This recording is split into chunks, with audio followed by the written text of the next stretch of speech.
Okay, Salãmun Alaykum everyone. So, um, let's all seek refuge in God from Satan the rejected. So today it was supposed to be Nuther's turn, but she's not able to make it. So, God willing, I'll be substituting for her. And okay. So God willing, today we're going to be reading from Surah 35, the Initiator. Auzubillahi minash shaitanir rajim. Bismillahir Rahmanir Rahim. In the name of God, most gracious, most merciful.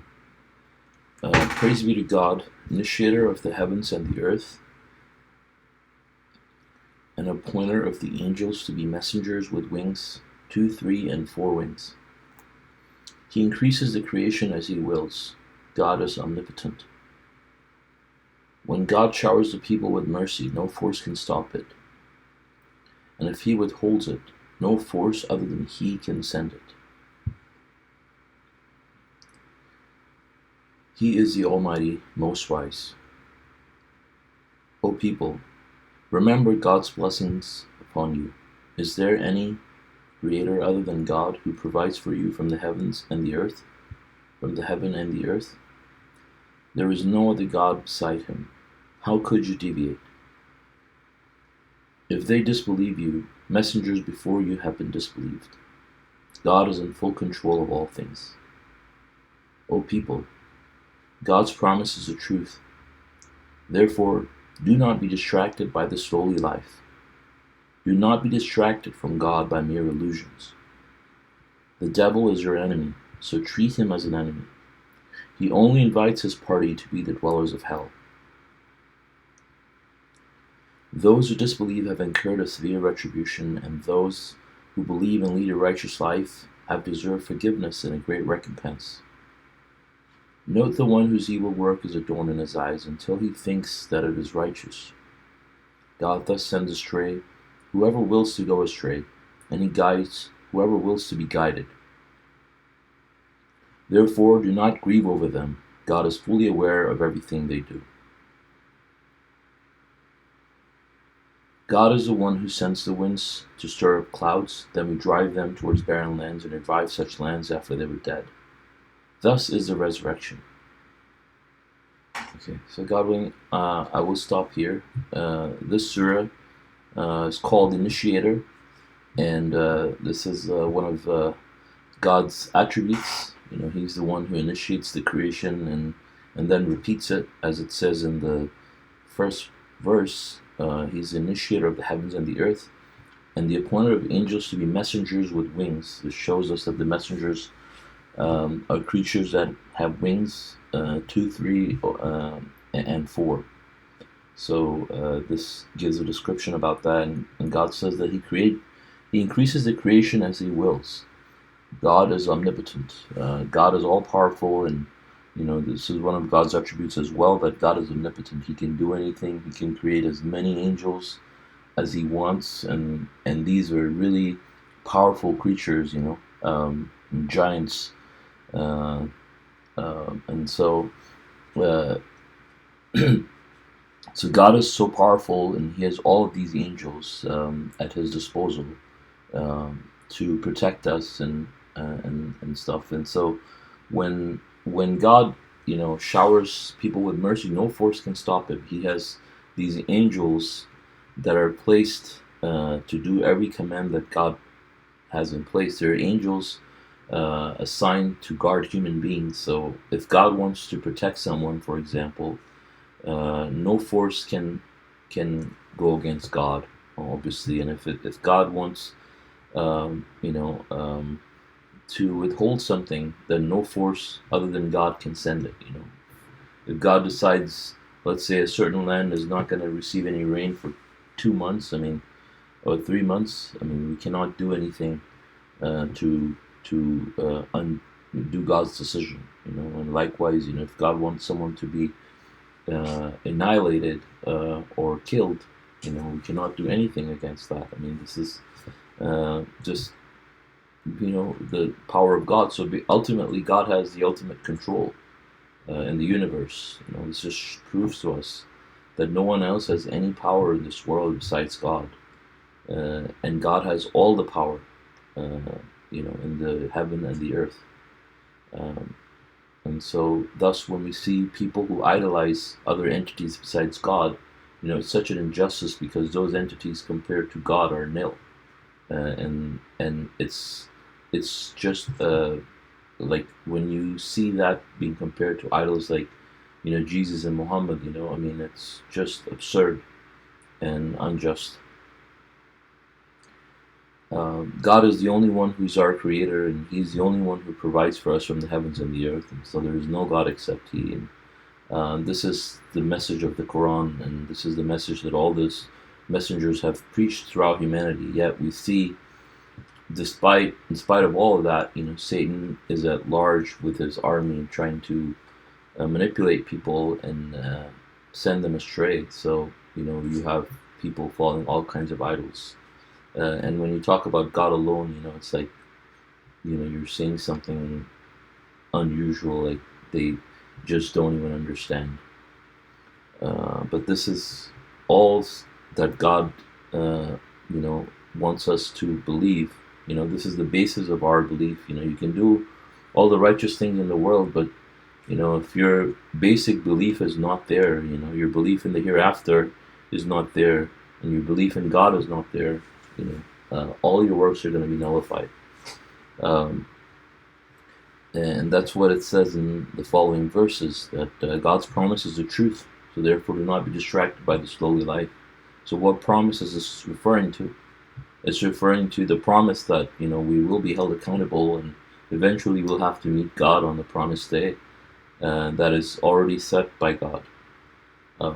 So we should not be distracted by worldly illusions, and it's very easy to get distracted by things in this world, and that's part of the reason why this test becomes difficult. Is you have all of these distractions in place. You have money, children, work, entertainment, business. All of these things are there to distract us, and Satan's there to distract us, basically. And so we have to remember that.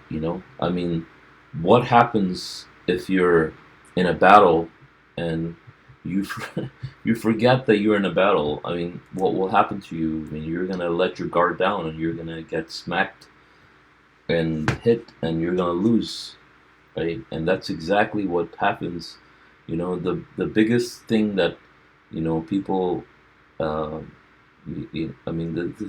Satan convinces people that he doesn't exist, so people forget about him. He's not there, and he's not. But the fact is that Satan is very much alive. Of course he is. He promised God. He asked God to give him a chance, and he has his army. He has his preachers. We have the jinns among us who are representatives of Satan as well. And on top of that, Satan is, Satan has made people who have decided to worship God alone his number one targets, because these are the only people in the whole humanity that have a real chance to make it at God. Obviously, other people who are doing good and whatnot, and giving to charity and doing all kinds of things, if they don't have the belief, they have no chance of going to heaven, right? If they don't believe in God alone, and they don't believe in the hereafter, even if they lead righteous lives, they cannot, because they have to fulfill the minimum requirements.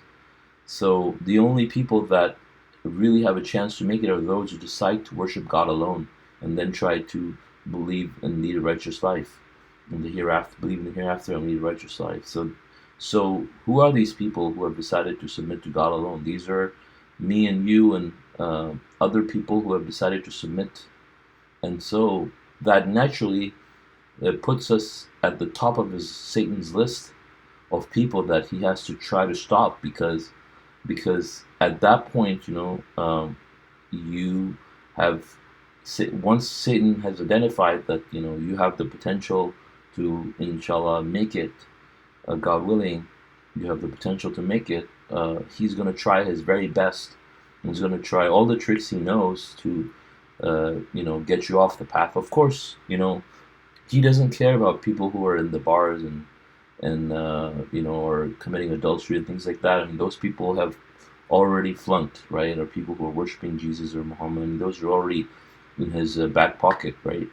But people who have the potential to make it, those are the people he's really fighting against. Because for the others, they have already lost, so he doesn't need to fight them. They've already lost the game, uh, so to speak. So, so this is why God is reminding us the devil is your enemy. Treat him as an enemy. God says he's the most ardent enemy. He only invites his party to be the dwellers of hell. And those who disbelieve him incurred a severe retribution. And this is what Satan does. He he doesn't come to people and tells them to commit evil. Like suppose somebody who has decided to become righteous. He can try, for example, tempting them with alcohol or drugs, whatever, and adultery and all that. But he knows that it's going to be very difficult for him to do that. So he's going to try to be very deceptive and very sneaky. He's going to try to do it in some way that he can basically, trap us. So he said in the Quran, Satan has been. God tells us that Satan said he will come from the left and the right and the front and back, and so that means that he said that he's gonna skulk on the straight path, on the right path. And so we have to smarten up.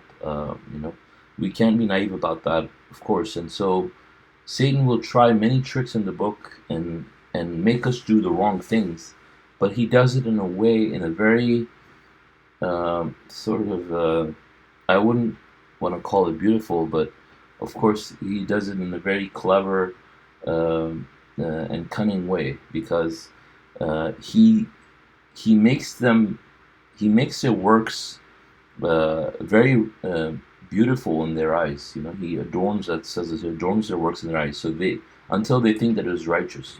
And a good example of that, for example, is circumcision. I mean, I keep bringing it up, but it's such a great example, right? I mean, we have a living example that's happening right now, and these are the people who have decided to become righteous and decided to submit to God, but Satan has come to them in a very sneaky way and have told them that if you want to really go the extra mile and be extremely righteous and follow the example of Abraham, this is like for the other 60% of the so-called submitters, this is like an extra credit. I'm not talking about the ones that say you have to do it, but there's others who say that you really want to follow Abraham, you're not going to be held responsible if you don't do it because it's not in Quran. But if you really want to go the extra mile, then you do it. And so they think that they're really better than the average, because they're going above and beyond the call of duty to do something to please God.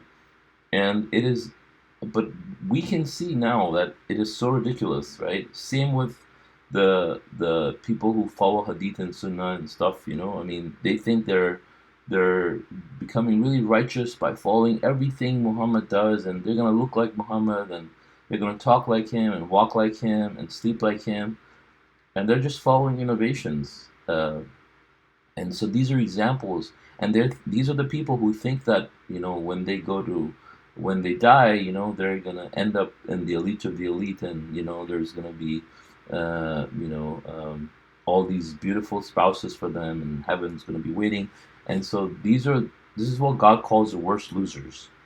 And so God is telling us to note the one whose evil work is adorned in his eyes until he thinks that it is righteous. So we have to be aware of people like that around us as well. And if we're not, we could end up like them too. And this also tells us that people can appear to be righteous, or people are seemingly righteous, And they're even convinced that they're not idol worshippers. They're even convinced that they're righteous, but they're very evil. These are, it says they commit evil works, so they're the most evil people. People who fabricate lies and innovate. Um, but also God is telling us that everything is in accordance with God's will. It says God thus sends astray whoever wills to go astray, and He guides whoever is seeking God. People who are seeking you know self-recognition, and people who are seeking to satisfy their egos, or whatever other motives they have. God knows about them. So God, if they don't really want to be guided, that's not really a priority for them. I mean, they have other priorities, self-image and all of these other things, for example, or other things. Then God sends these people astray, and they don't. I mean, Satan does it in such a clever way. I mean, they don't even have a clue when they fall for it. They think they're going the right way, and they're getting what they want, and they're also righteous. They think. So they think. So we have to be aware of that. But also, God says that this is in accordance with His will. I mean, these people have decided to go astray, and so we should not grieve over them. God is fully aware of everything they do. I mean, sometimes we could get frustrated and saddened by their actions, like why they don't take heed and things like that. But God says not to grieve over them. It's in accordance with God's will, and we cannot object to that. If we grieve over them, we end up becoming objectors against what God is doing, or angry. So we have to be aware of that. And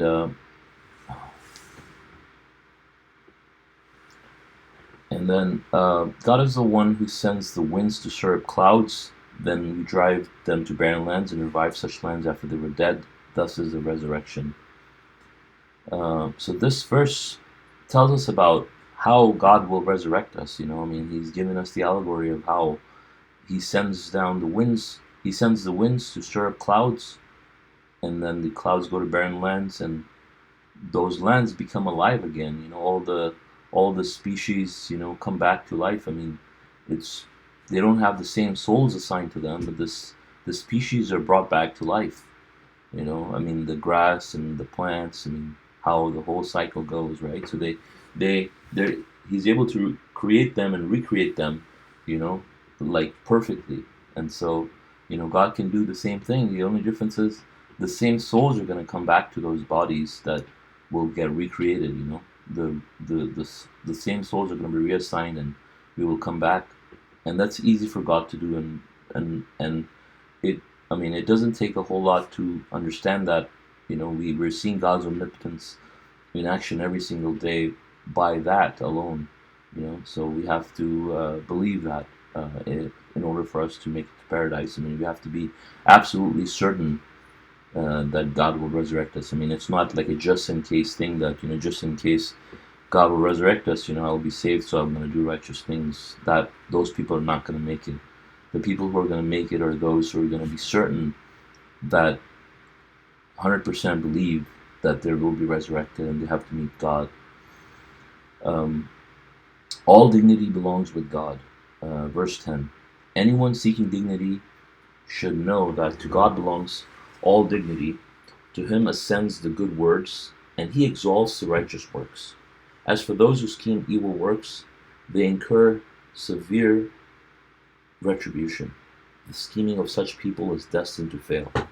So this is God's system. If anybody who schemes any sort of evil schemes, their evil schemes eventually backfire against them. Even though God allows them to temporarily think that they get away with it sometimes, but then eventually when they incriminate themselves, then after that they're caught, and they pay the price for their consequences. It might not be the law enforcement, for example. In a lot of cases, it's not even a crime, but they pay the price, and for the schemes people scheme. They pay for their crimes with their happiness, with their eternal happiness, and so it's not worth it. course. And God is, and it says all dignity belongs with God. So people people do all kinds of things in this world and break God's law, so they can be respected and have dignity. But we understand from this that all dignity belongs to God, and He's the one who grants dignity to whomever He wants. I mean, somebody decides not to go for the Friday prayer, for example, with work, because they think people might laugh at them. But God controls all the dignity, and so people who decide to make God a priority and do that anyways, and go or leave their business or work and go for their Friday prayer, God, or the business, lose some business at that time.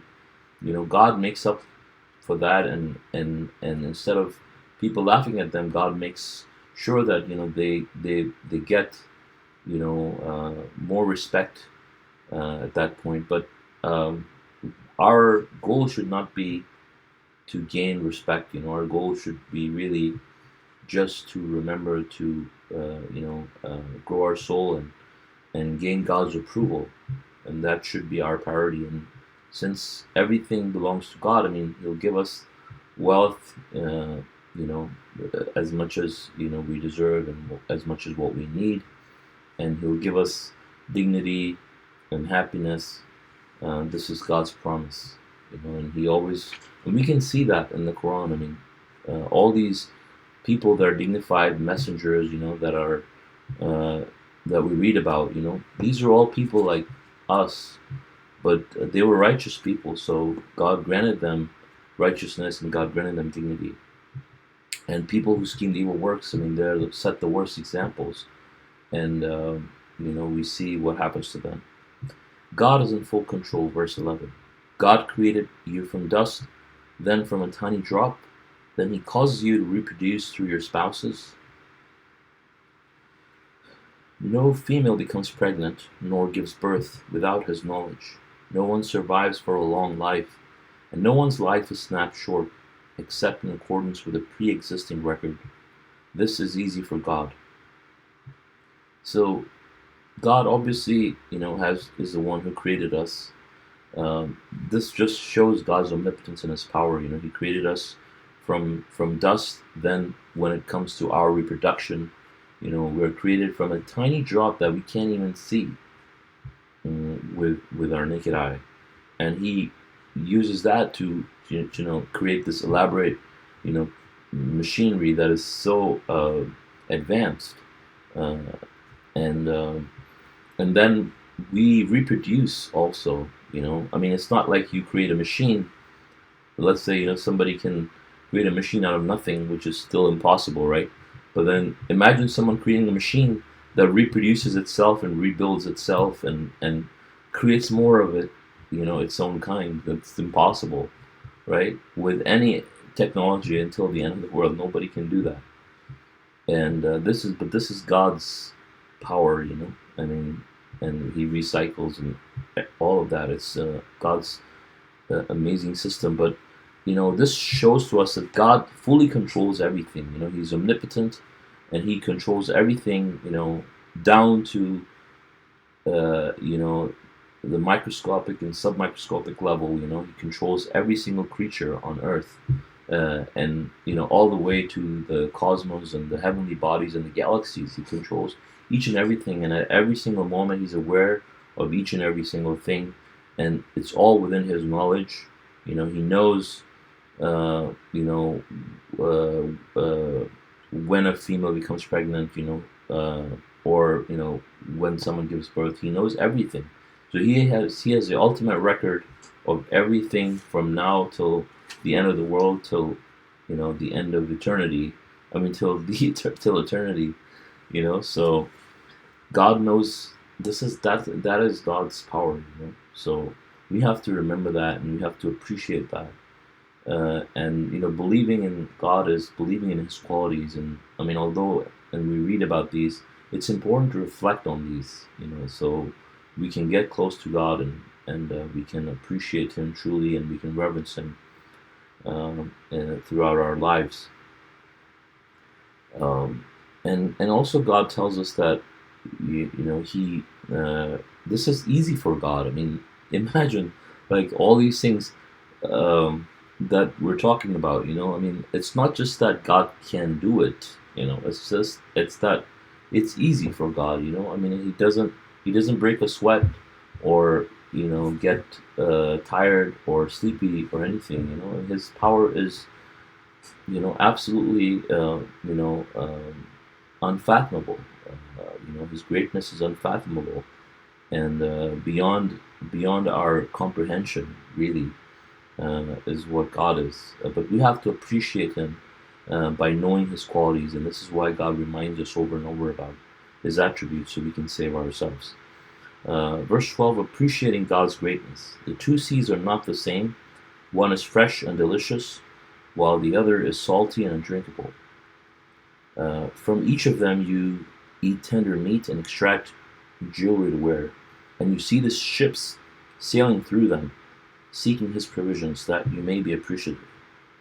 And the footnote says, when we send our astronauts into space, we provide them with their minimum needs of food, water, and oxygen.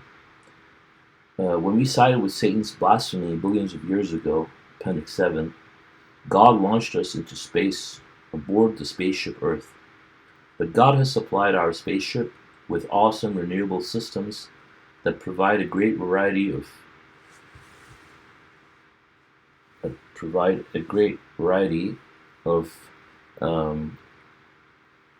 fresh foods, water, oxygen, and even the reproduction of us astronauts. So that and then it says verse 13, He merges the night into the day and merges the day into the night. He has committed the sun and the moon to run for a predetermined period of time. Such is God, your Lord. To Him belongs all kingship. Any idols you set up beside Him do not possess as much as a seed's shell. The idols utterly powerless. If you call on them, they cannot hear you. Even if they hear you, they cannot respond to you.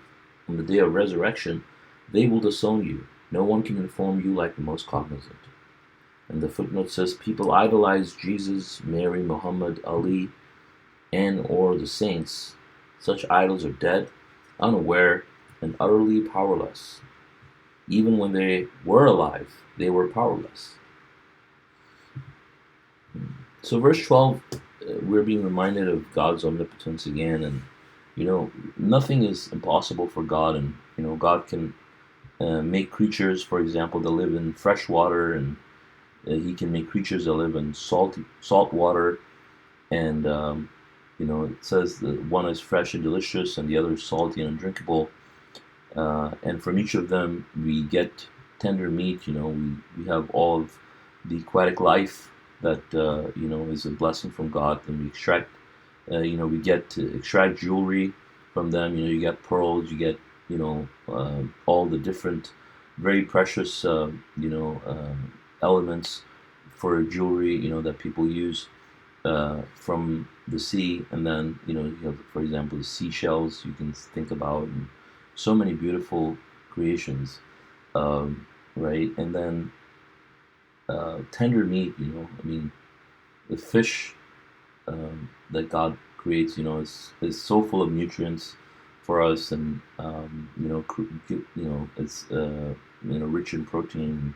All of these are God's blessings, and He makes it possible for us to have this. But at the same time, thinking about this idea that God is able to create creations that live in fresh water and salt water, and we, for example, don't have gills, but they have systems in place that allows them to live underwater, and there are creatures in there that are so huge, the largest animals on earth, whales and stuff, and all of these are God's creation. He has perfectly designed everything, and the whole thing is perfectly balanced. The food chain cycle and the ecosystem, it's God's amazing design. All of this for us to be so that He can provide us these provisions, and we can appreciate Him. So if we see all of these, and if we have all these blessings, and we still don't appreciate Him, then that is something that we are going to pay for. So God is reminding us of that, and He merges the day into the night, and merges the night into the day. He's commanded the sun and the moon to run for a predetermined period of time. And so this part is also one of Quran's scientific miracles, in the sense that it says the sun and the moon run for a predetermined period of time. I mean, and now we know that sun also has an orbit, and sun also revolves around its axis, and rotates as well. And so the solar around, it's not just other planets in the solar system that revolve around the sun. The sun and the moon are following in the respective orbits, and this information was not known to us until very recently. So we can appreciate this advanced scientific knowledge that God has given to us in the Quran 1400 years ago. I mean, when you actually read the Quran, it's hard to believe that this book was revealed 1400 years ago. It's timeless, subhanAllah. And I mean, if you compare all these things to idols like Jesus, Muhammad, Mary, and saints, and all of that, I mean, it's just absurd. I mean, they're just creatures like me and you. I mean, we don't have any power. I mean, we cannot even manage like 5, 6, or 6 people, easily, without getting tired or exhausted, for even a day. And God's able to manage all of His creations from now till eternity, and He knows each and everything about them, right? And so, and I mean, and imagine, like it says that the heavens and the earth are within His fist, right? Folded within His fist, and so all of these, this is, and this, that what is being described as within His fist, I mean, is infinity for us. I mean, we don't have any number even to describe the first universe, let alone the second, third, fourth, fifth, sixth, and seventh. It's beyond our comprehension. And so when you look at these idols that people set up, I mean, it's really ridiculous. And these idols, moreover, cannot hear these people, who are praying to Him. All these people that pray to Jesus and Jesus and Muhammad, and all these saints, to heal them and bless them and whatnot. They cannot hear them, and even if they hear them, God says they cannot respond to them. So, and on the Day of Judgment, they will disown their followers. I mean, these followers religiously idolize these people so they can save them the hereafter, and so they're going to get the exact opposite. Of course, they're going to be disowned by these people, and of course, that's not going to be easy for them to know that they gave their lives to worship them, and now they're disowned. SubhanAllah. This is why we have to worship God alone. O people, you're the ones who need God, while God is in no need of anyone, the most praiseworthy. If verse 16, if He wills, He can get rid of you and substitute a new creation. This is not too difficult for God. So, we're the ones who need God, right? God doesn't need us. God is omnipotent, and He's giving us all of this information, all of this guidance, and all of this knowledge, because He is the most merciful, and He doesn't want us to be, swept away and go to hell. And so God is giving us this knowledge and this information, so we can change that course and save our souls. But if someone decides to go the other way, of course it doesn't hurt God at all. I mean, they only hurt themselves. But uh, God doesn't need us. We're not doing Him any favor. We're just trying to save ourselves. And if there's good things that God wants people to get credit of. I mean, if we don't do it, someone else will do it, and of course, God will substitute other people, in our place. And this is not, and it says it's not too difficult for God, obviously. Verse 18: No soul can carry the sins of another soul. If a soul that is loaded with sins implores another to bear part of its load, no other soul can carry any part of it, even if they were related. The only people to heed our warnings are those who reverence their Lord even when alone in their privacy, and observe the contact prayer salat. Whoever purifies his soul does so for his own good. To God is the final destiny. So no one can, bear the burden of anybody else's sins. Of course, if you mislead other people, you are responsible for misleading them as well as being misled yourself. But other than that, I mean, if you have sins, nobody can come and say, your mother, and say, oh, because I'm your mother, I can share some of your sins and maybe just, so that you have less sins or anything like that, which explains, for example, when other people, when they're dead, people praying at their grave and stuff like that for their forgiveness, or people trying to observe Hajj for their dead parents, and all of that stuff. I mean, this is not going to benefit them. Whoever has to, get any credit, it has to be from them. Nobody else can take credit for you or commit sins for you or take share of your sins. Anything like that. That is has no logic. Follows no logic. Only people who are to heed these warnings are those who reverence God when alone in their privacy and observes the contact prayer, salat. Whoever purifies his soul does so for his own good. Obviously, as I said, God doesn't need us. We need God, and if we do any of this stuff, I mean, we're only benefiting ourselves. This is all for our own good.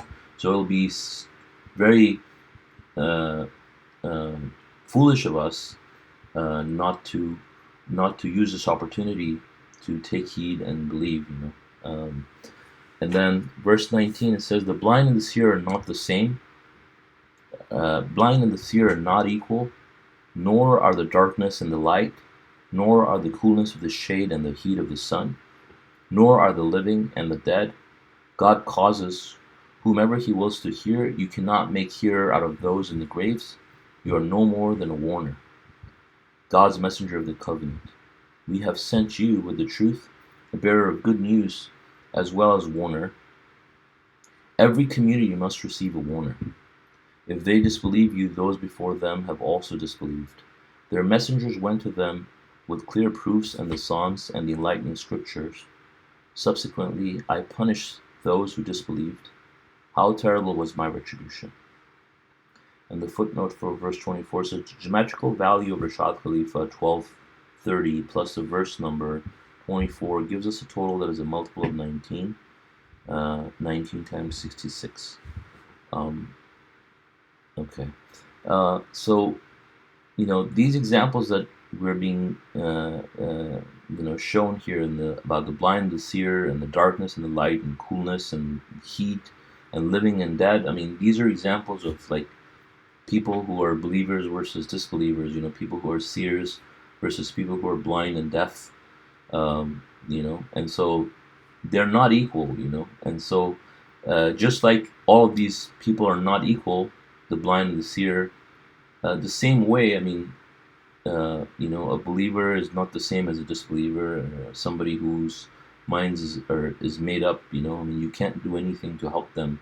Those are the people who are hopelessly stuck in disbelief, and you cannot make hero out of those in the grave. I mean, there's a point at which you realize that somebody is stuck in their disbelief and their minds are made up, and at that point, some people will, because they do not want to let go of the friendship or whatnot. I mean, they might fool themselves to think that at some point this person or these group of people might change, and so they might continue to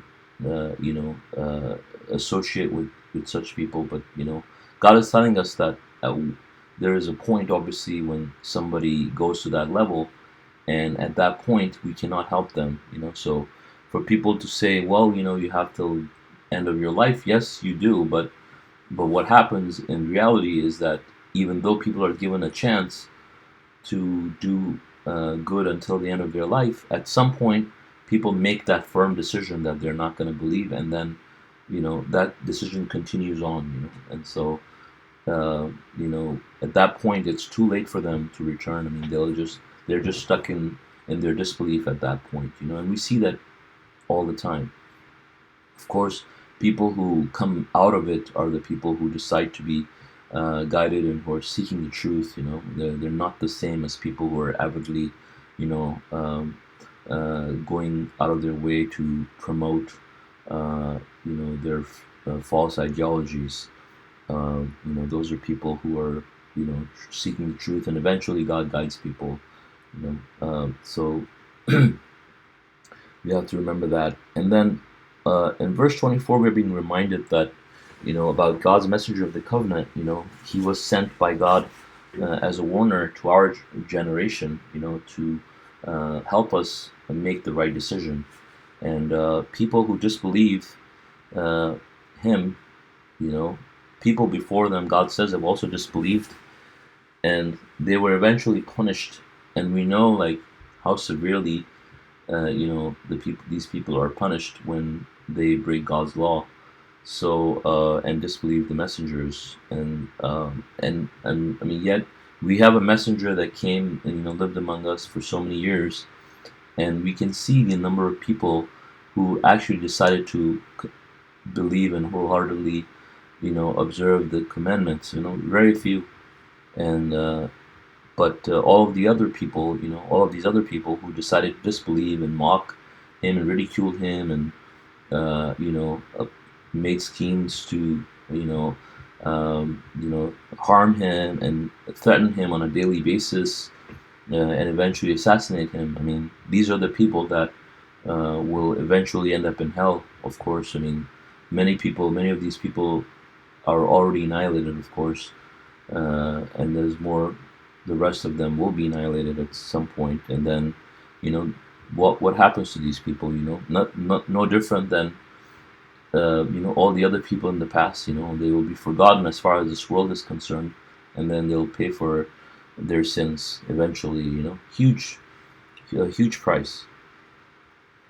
And then it says also every community must receive a warner. So what does that mean? Well, I mean, if you receive a messenger from God, or you receive the message from a messenger from God, and then you will go and give it to someone. Let's say your work or your school or your family, whoever it is in your social circle. You'll somehow they'll somehow get to hear about the message from you, either implicitly or explicitly by your efforts, if you decide to do that, and you'll present to them the message. So in that way, God also sends his message out, through these people, messengers. Of course, these are not the same as God's commissioned messengers, like, for example, Rashad Khalifa or Muhammad or Abraham. But these are like uncommissioned messengers, so to speak. I mean, and that could be you or me or anybody you give the message to. I mean, they when they go and promote it to someone else, I mean, in a way, they're also serving as messengers, and this is God's way of propagating the message to all humanity. Of course, one person cannot reach out to every single human being on their own. I mean, he could if God wanted them to, but this is God's system, and in this way, God also allows us to earn credit too by promoting God's message, of course, and the lives of the messengers, serves a good precedent for the believers, to follow in their footsteps, and they can expect the same consequences. I mean, and the same things. For example, like God's support and victory, and and people will get to see the message, and those people who ridicule the message or the messenger at that time, or you for that matter, will eventually, pay for that. But that doesn't mean that these people declare themselves as messengers. I mean, those are the people that are commissioned by God as official messengers, and it's their job to give the message directly from God to people, and then the other people are just delivering the message from people to other people. So they're not technically God's chosen messengers. To give the message directly from God. Of course, these messengers will most often bring new information that's just exclusively sometimes would be given to them to disseminate to the people, like the mathematical miracle that we had no clue of.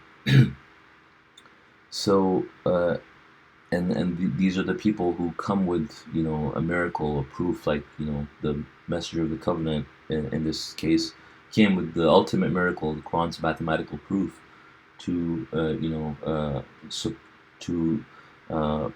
prove that, he was an authorized messenger sent by God. It's up to us now, that what we do with this information, and decide to, become, people who, hear and obey, or, object, and, God willing, with this, I would like to end, and if you guys have any comments or questions, feel free.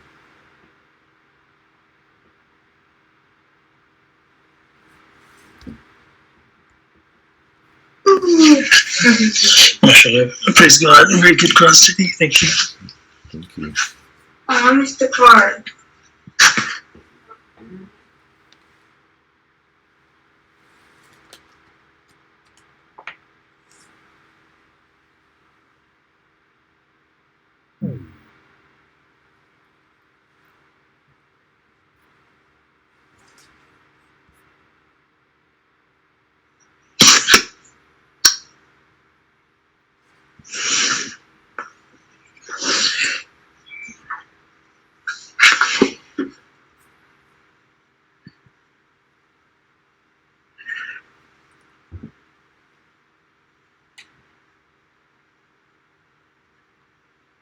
So, may I say something? A comment? Of course. Okay, so we'll start off where you left off at the end, just to give a little my input about the messenger of the covenant. As a majority of the Muslim communities, they don't accept him as a messenger of God, even though he has proved the miracles, and there's abundant of evidence supports his messengership. And we have seen this in the past, that messengers have been to the communities and they have been rejected and denied. And this is a clear, open rejection from most people. And not only those that are submitters, they also have their own messengerships, and they're making like this is just like a mockery out of it. Making joke about it. I mean, somebody can just come and claim to be a messenger and this and that. So this is just, you're not insulting the messenger, you're not insulting people, you're insulting God, basically. You're trying to insult God, but God cannot be insulted. And it all comes back to us. If anybody tried to in the same verses we just read, that all dignity belongs to God. So if you try to fool around with God's message or messenger in anything that God has commanded us to do, you're making, you're not insulting anybody. You're trying to insult God, because He's the one initiator, as the surah says. He initiated all the systems. Everything that runs on earth is initiated by God. So you are trying to insult God in a way. It all comes back to you. God cannot be insulted, and all dignity belongs to God. And at the end of the day, we will be fooling ourselves. And the message that God has sent us is the one and the same message from all the messengers and prophets. that there is only one God, and He's the initiator, and we must obey Him. And amazingly, if you look around the world, this message is pretty much it's good, like you said. No, like every community will get a warner. And if you look around, this message in one form or the other form has been debated with many scholars and leaders of religion, and even within Christianity and other religions. It has been a topic that there is only one God, and a lot of you would meet different people and different religions who advocate the basic message that there is only one God. So this simple message that we came with it when from birth, that God has put this in our heart, that there is only one God. The initial, message, it is on earth. So in one way, if you look at it, basically the whole world is being warned. No one can say that I did not get the message that there was only God. So to start the car, you turn the key, and then at least this engine starts running, and then it at least tells you what to do next part.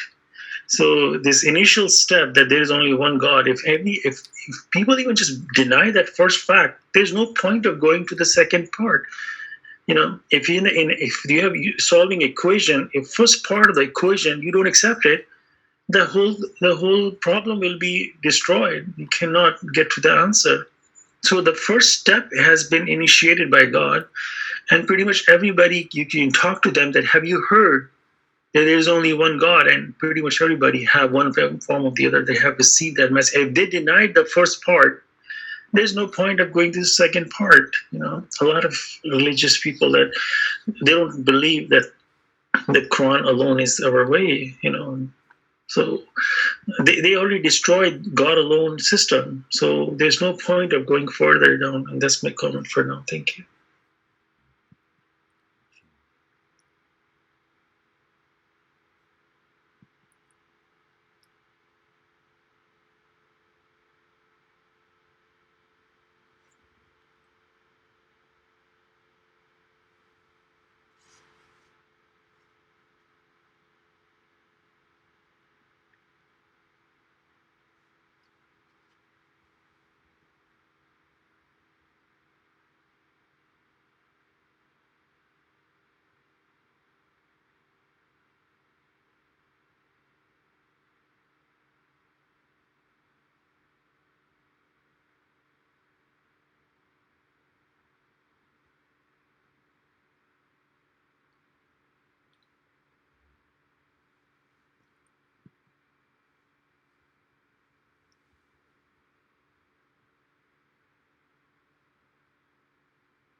Okay.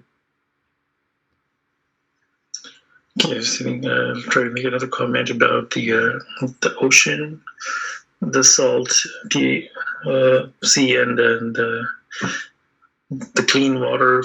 They both have different fish. I remember one time we went to buy some fish, and they had different, like for the aquarium, and some fish that you have to put them in a very natural, clean spring water, and some of them can live in the salty water, and they look at very much alike. There's really no difference. They have same body. Many of them have same colors, but they said which one you picked, and you have to provide them with the environment. Amazingly, there's several movies that people have been stranded on the sea, and there's plenty of water around it, but you cannot drink that water because you will die from something you're trying to get. You try to hydrate yourself. In a way, you will dehydrate it from the same water. And amazingly, in that ocean, there are creatures live, and they drink the same water, they eat from the same water, they breathe from the same water. See, this is amazing when you start to glorify God, that God creates whatever He wills in any environment. This world is like a software for God. When you try to create a software, you can put anything in anywhere. This is how God does it in real world, that He creates whatever He wills, and we cannot imagine living in ocean, and we have to go with a proper suit and oxygen to go dive in, and there are layers upon layer in the deep in the ocean where we cannot even get. The pressure is so so much that your ship will crash in the bottom of the sea where there's no light. And you will see they have sent some cameras down in the base, like I don't know if there's a base of the ocean, but very deep within the ocean where there's so much darkness, where the light of the sun cannot get there, is just so deep. And there are creatures there producing their own light to look around, and they eat in that deep sea, because you know that to have oxygen you need to have photosynthesis and all that stuff. But imagine in the deep, deep ocean where these plants, they're going without light, and they're producing oxygen, their food system. So God creates anything in any environment. One of the amazing things to see is God's creation is fire. Like if I ask you, can you create something with fire? You can cook with fire. You can create stuff with fire. You can melt iron and create, but you cannot actually make something with fire. Fire just burns and that's it. You cannot create some statue or something that made of fire. It's not. And just how amazing God is that God create a creation out of fire. Just imagine who is so stronger than human being, who run around, who think, and they are made of fire. I mean, we cannot even imagine creating anything out of fire. And God created a creation, initiated a creation from fire. And what else God has is just beyond our imagination. How God created angels and other creations. Masha Allah. Praise be to God. Thank you. Yeah, I mean, and when you look at all these creations and God's omnipotence, and think about what fascinates me is when I look at all these creations, and then I think about paradise, that what I mean, this is just on earth that God has created all these beautiful creations and colorful creations, but think about what God has in store for his servants in paradise. How awesome that would be. We don't even know what's out there.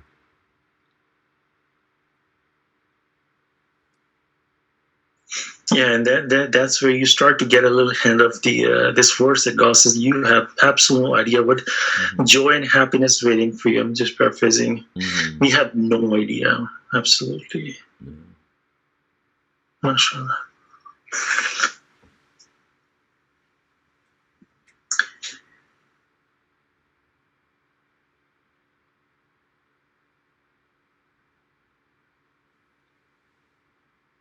Maybe anybody has any other questions or comments, or maybe any off-topic questions too, even. Salãmun Alaykum. Assalamu alaikum. Thank you for the reading, Masha Allah. I have a question for the verse 10. Sorry, I don't know how to help with that. Sorry. Okay. Maybe Solomon have answer, but said he doesn't. Okay.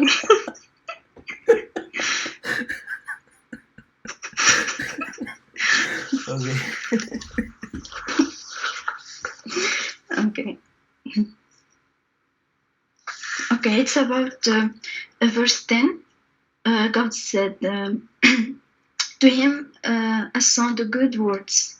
So I want to know exactly what does it mean. It means that, for example, commemoration or what? Yeah, I think it's something like that, commemoration, and then it said, and he exalts the righteous works, so any good words or any good actions, I mean, God is the one who exalts the righteous works, and he's the one who to him, ascends the good words, so it all goes to God, and then based on that, he's the one that grants the dignity or not. That's how I understand it. Others can comment too. That's a good question, Masha Allah. Thank you.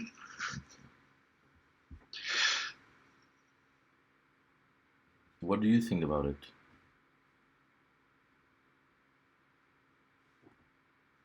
Sorry? I was saying, what are your thoughts about this? Yeah, I was thinking about commemoration. Mm-hmm. Maybe. Mm-hmm. This is my first thought.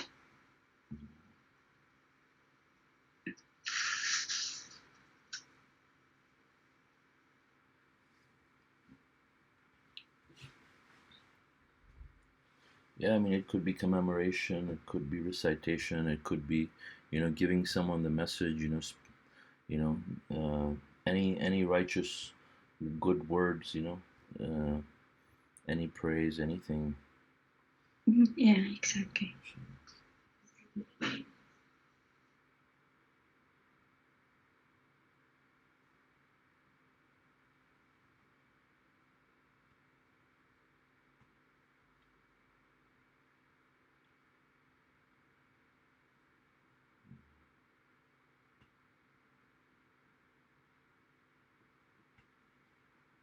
I also wanted to comment on verse 12. It talks about, we talked about the jewelry and the creatures, and it also talks about the ships sailing through them, seeking his provisions. I mean, these ships, carry all of the things that we enjoy, like we take for granted. But imagine if these ships were to stop or running. I mean, uh, the aircrafts cannot carry these, large volumes of heavy, you know, large volumes of equipment, and trading. I mean, it would really impact, us in a big way. Like if for some reason, these ships were stopped, were stopped from sailing.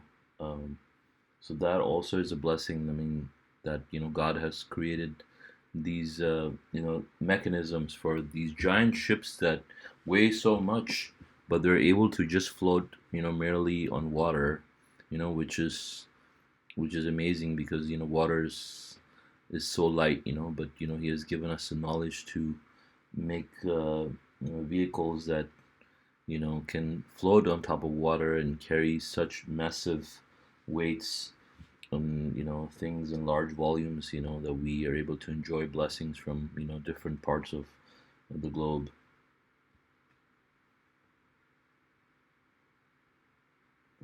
And so that we may be appreciative. Mm.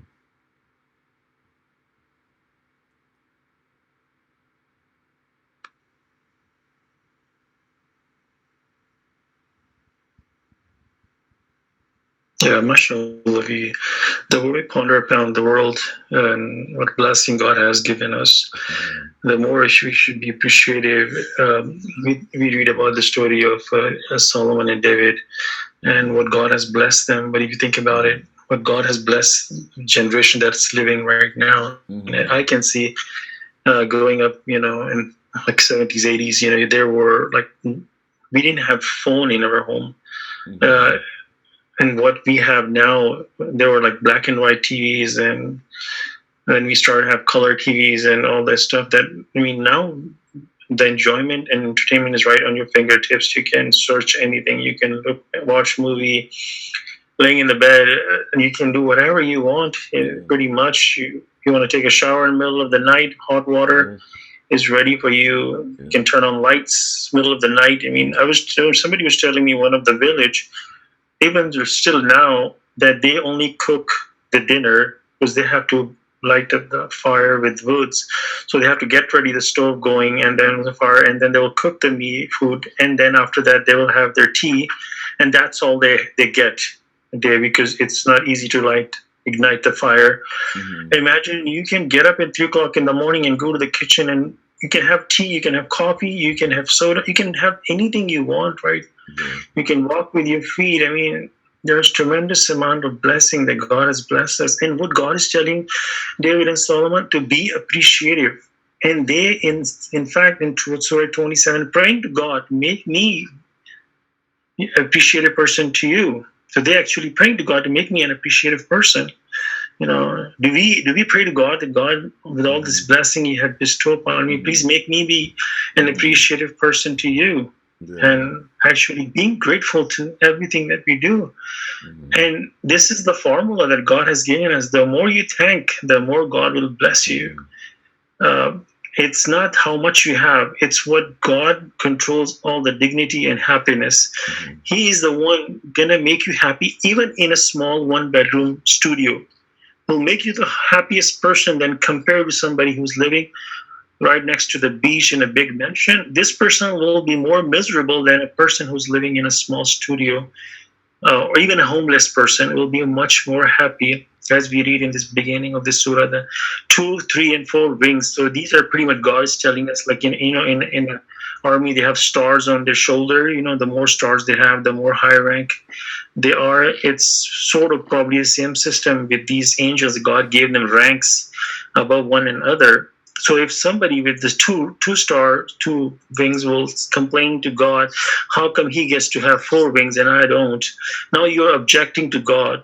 God will make you more happy with 2 wings if you can content with what God has given you. But if you start objecting about your life, why I am this, why this, if you become a complainer, then you are objecting to God, and that's not a submitter. And if you be happy with God has given you, and you appreciate the blessing that we have, then God will make you more happy than even person with higher ranks. Masha Allah. Thank you. Sure.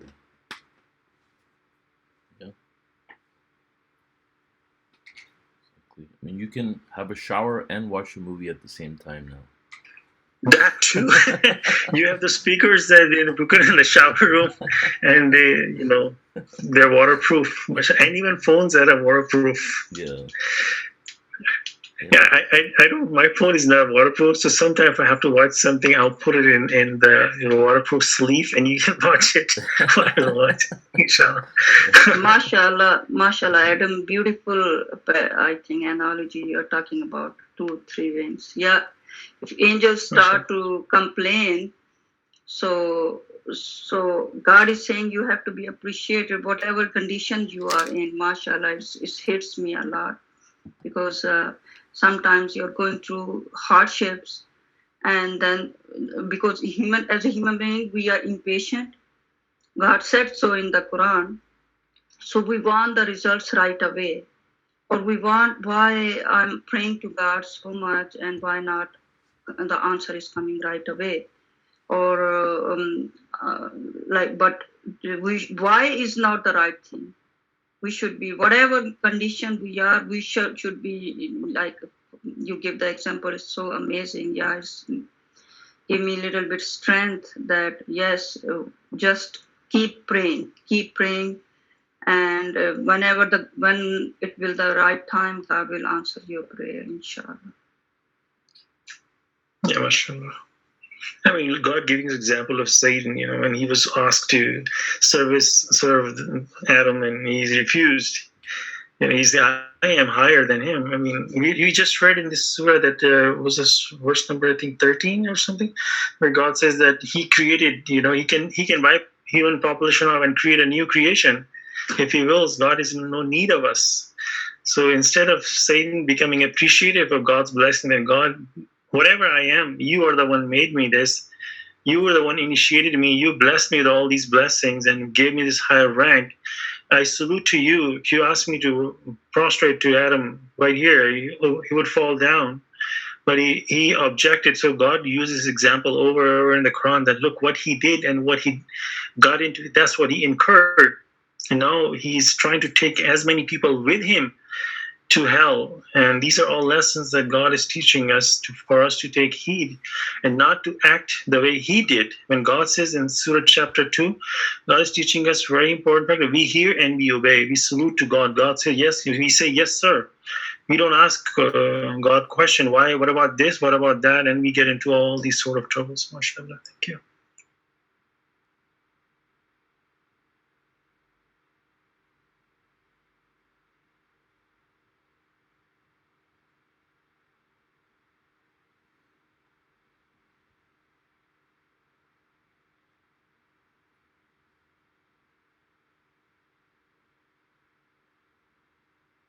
Yes, well, it's very important, that when we're complaining, that we try to catch ourselves, because it's very easy to object and complain. A lot of times, people, like the messenger explains, people get stuck in a rut of complaining, and they complain when things are good, and they complain when things are bad. They're never satisfied. You know, so we have to remember that God is running everything is simply a requirement for us to make it. Because when we complain and object, it really we object to what God is doing. We are not. It's not knowing God's qualities. You know. So if you don't know God's qualities, you're not going to make it.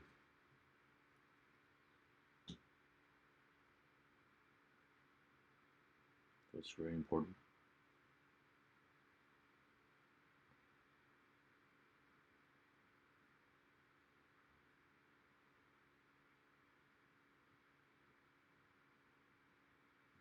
It's something that requires a lot of work and practice, and we have to consistently work on ourselves. It's not something that I think we can just master one time and then just we're gonna be good. But it's gonna but it will take us a while, and we might forget, and we just have to remind ourselves that everything is in accordance with God's will, and God is running everything.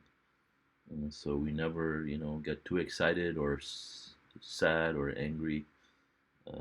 We just maintain one. Uh, we just maintain harmony that way, and we'll be happy. But also, I wanted to say about appreciating. When it talks about appreciating God, appreciating God is not obviously. I mean, of course, appreciating God means that we thank God, and and recognize and acknowledge these things, but that's not just by lip service. Of course, we have to prove it with our actions also, by glorifying God and doing the righteous works. We appreciate God. All these things, that practices of religion that God has given us, these are ways and means for us to grow our soul and show our appreciation to God. And the commemoration, for example, I mean, because God has given us already these blessings, and so I mean, it's incumbent upon us that we appreciate God by glorifying Him, by worshiping Him, you know.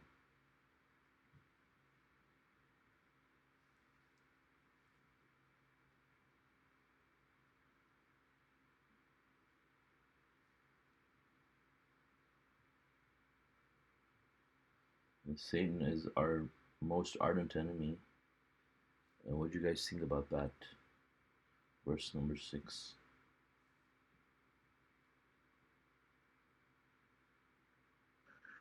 You know, I just sometimes think Satan like 100%, like which concern me sometimes a lot about that when adversity, like we all know that all bad comes from us. Nothing bad comes from God Almighty because He's the most gracious, most merciful. Mm-hmm. So when adversity prolonged and you feel Satan try to tell you, oh, you are so bad person. You are so, maybe you're doing seriously something wrong or terrible. So that's why these things are happening as a health wise I'm talking about. So that time for a long time I feel like that oh, I have to fix myself. Then you try to find out and you ask God for help, and then you don't see that type of thing. First of all, Satan never come from the way you talk about Suleiman, that idol worship or this and that. Satan come from these type of things too.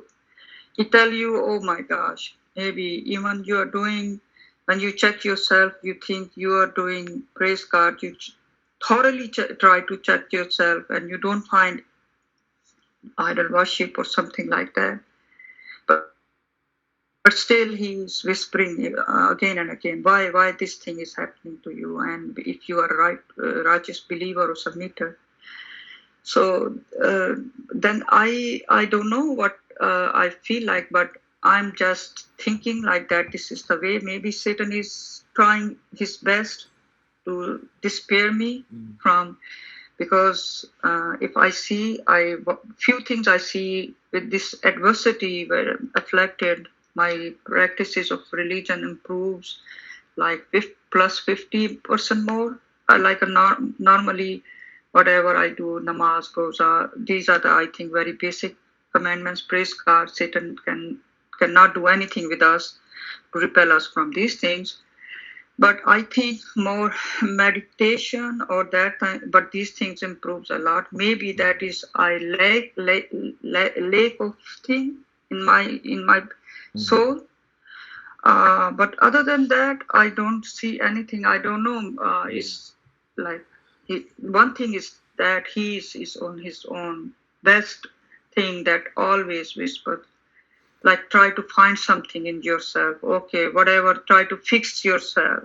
Try to, even praying to God day and night. Try to fix yourself if you are doing, because our only mission is that the Satan give you worry. Oh, you don't wanna go to the hell. You wanna be in God's kingdom in this life and in the hereafter. So God says it's a God's promise.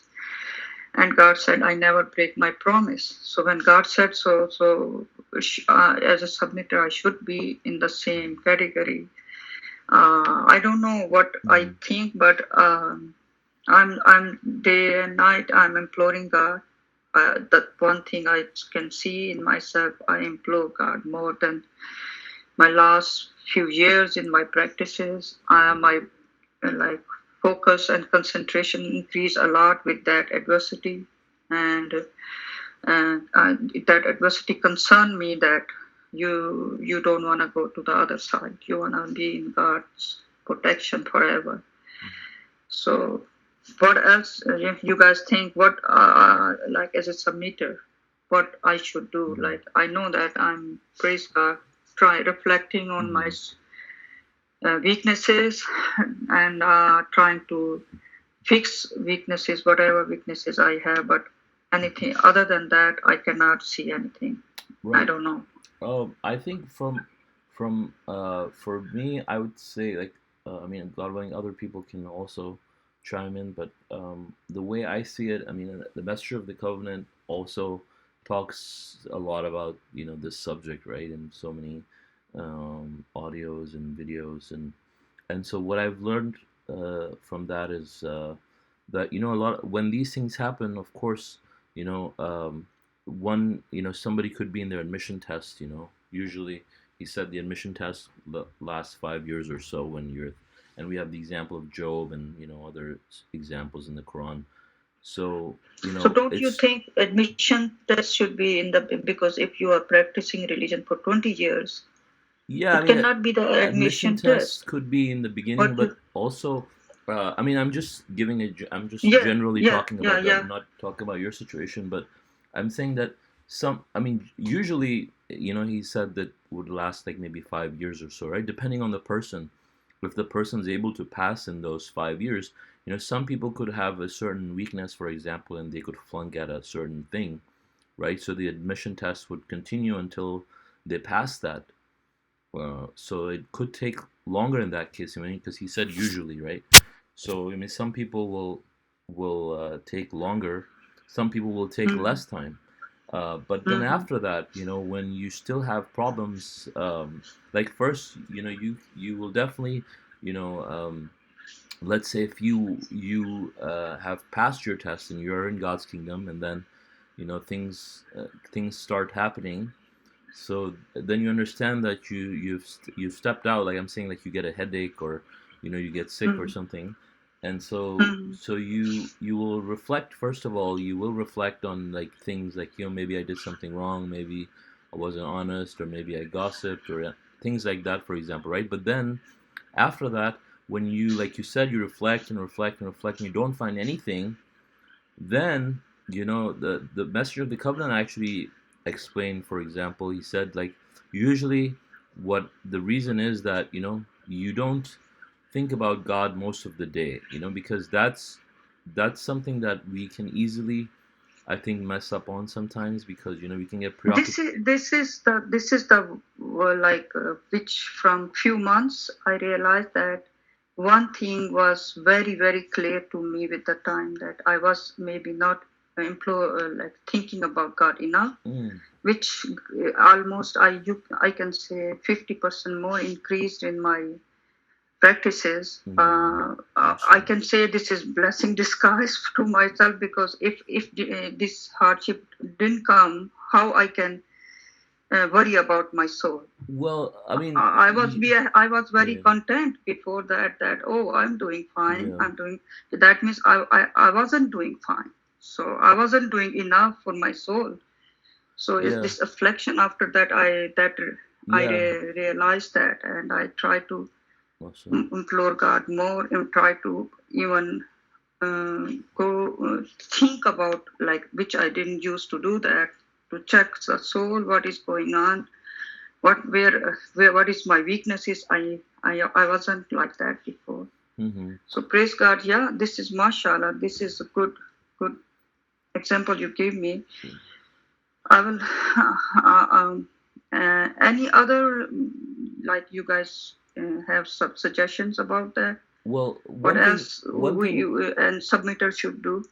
one thing I'd like to add, though, is I mean, like, I wouldn't confuse it with blessings in disguise. For example, a blessing in disguise is like, let's say you don't get a job, and then you think back about it and you realize, well, you found a better job, and if you have gotten that job, things would have been difficult. Or let's say you lose a job, and then you think that it's a bad thing for you that you lost a job, but then God gives you a better job, and then you realize in retrospect that this was actually good for you. But the things like what we're talking about here, I mean, they're more like pinches, which is still a good thing in that sense that I mean, God is giving you a reminder that, hey, you've done something, you've stepped out, you need to come back, you know. But I wouldn't call them blessings, so to speak, because I mean they're not really blessings in that sense. I mean they're really pinches for us to come back. And I just, for the sake of clarity, I wouldn't use the word, but Okay, yeah, Mashallah. Masha Allah. Okay. But yeah, I think really for me, speaking from my personal experience, I've often seen that, I mean, it's very easy, to forget that, make God your God, at least 51% of the day. I mean, this is what I personally find myself doing wrong, when I go through things like that, um, and so I mean, for me, I mean, I can just tell from my personal experience. So for me, it always ends up being that, you know, that I'm not reflecting on God as much. I'm not making Him my God. Other thoughts are occupying my mind more. I mean, I might be thinking about God, but maybe it might be 30% or less, or 40%. It's not a majority of my day. I mean, like the Master of the Covenant Mashallah. gave the example of how that works. Like he said, you know, like let's say you go on the traffic light, right? When you see the light is green, you know, do you thank God that, thank God, the light is green? Or you see a cop when you're just about to pass a red light and you look, he's not there, you say thank God. I mean, so when you follow that kind of a trail of thought, I mean, you realize that you're not really thinking about God. I mean, you see a green light, you're like, oh, thank God. I mean, you might even say thank God, but you're not really you're not really actually thanking God.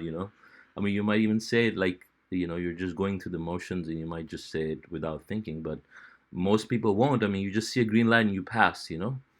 But I think this is a good way for us to exercise our mind, that, I mean, God should be in each and every single trail of thought that we think, and how we see the world.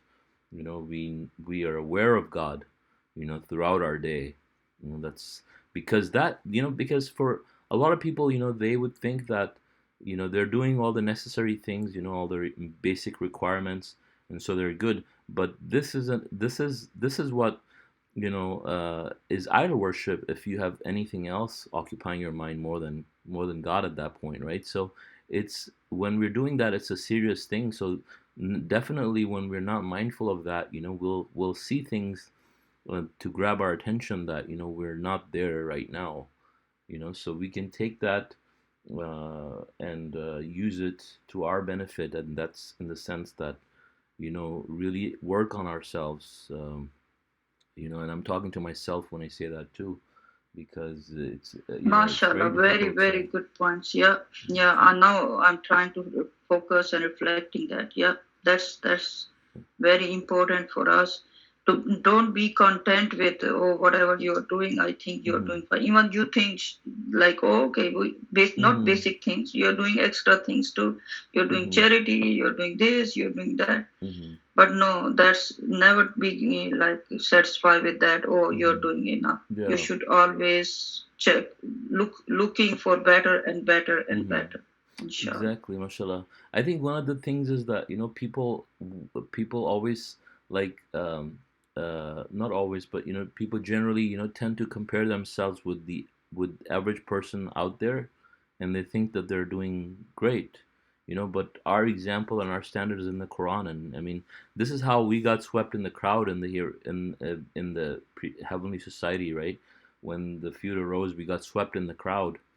And if we just look outside and compare ourselves to the average person, we think we're doing great, but we might be doing better than them, but that still doesn't mean that we're doing our best that we need to do. I mean, this test is hard, and Satan's really fighting us, so we have to really fight and really give it our best, like we would in a battle or anything like that.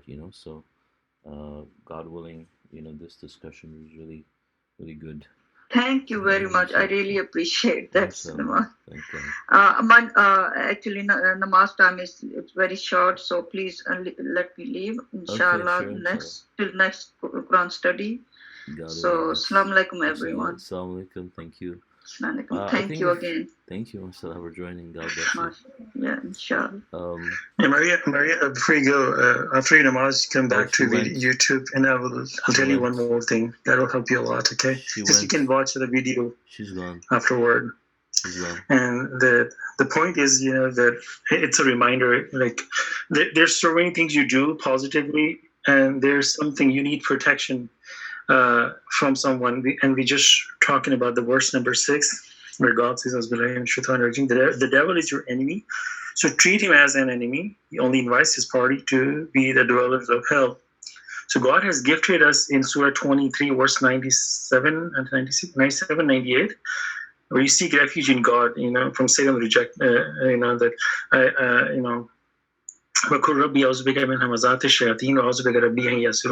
so you're seeking God's protection, and you're telling God that save me from the whispers of devil.